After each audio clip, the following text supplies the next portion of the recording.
क्या आप जानते हैं कि प्लेसेस ऑफ वर्शिप एक्ट 1991 के प्रावधानों को लेकर सुप्रीम कोर्ट में कुछ याचिकाएं लगाई गई हैं।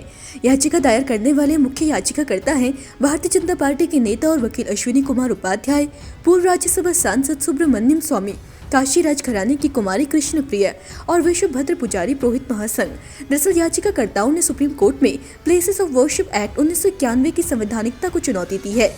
प्लेसेस ऑफ वर्शिप एक्ट को हिंदू पक्षों की ओर से चुनौती देते हुए ये दावा किया गया है कि प्लेसेस ऑफ वर्शिप एक्ट संविधान के अनुच्छेद 25 और 26 के तहत धर्म का पालन करने और धार्मिक संपत्ति की बहाली के अधिकारों का उल्लंघन करता है।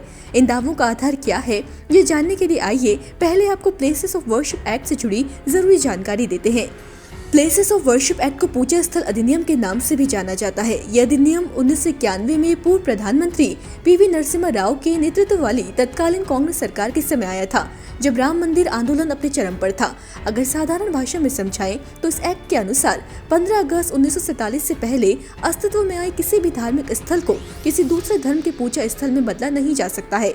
ऐसा करने पर 1 से 3 साल तक की जेल और जुर्माना हो सकता है। ये एक्ट 15 अगस्त 1947 से पहले सभी धार्मिक स्थलों की यथास्थिति बनाए रखने की बात कहता है।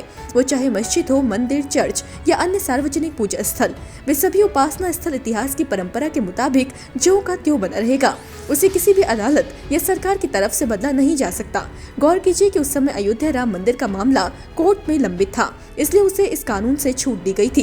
काशीराज घराने की कुमारी कृष्ण प्रिया ने जो आवेदन किया है उसमें यही दावा किया है कि 1991 का कानून भेदभावपूर्ण है, क्योंकि ये राम जन्मभूमि को छूट देता है लेकिन काशी मंदिर को नहीं।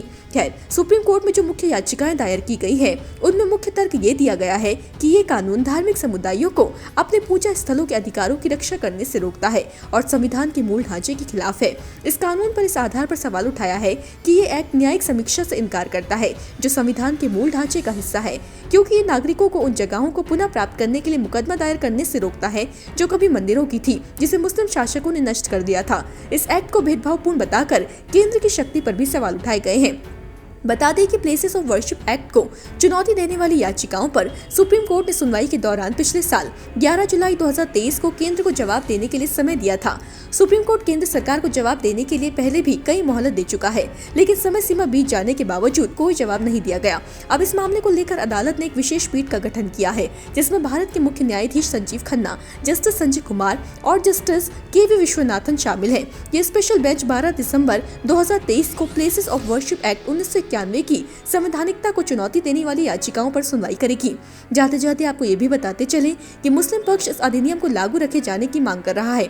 उनका तर्क है कि ये कानून सांप्रदायिक सद्भाव बनाए रखने के लिए आवश्यक है और मस्जिदों को तुच्छ विवादों का विषय बनाने से रोकता है। अब दोनों ही पक्षों की नजर सुप्रीम कोर्ट की सुनवाई पर रहेगी। आप मामले में क्या कहना चाहेंगे, कमेंट बॉक्स में जरूर बताएं। करें देवभूमि इंसाइट।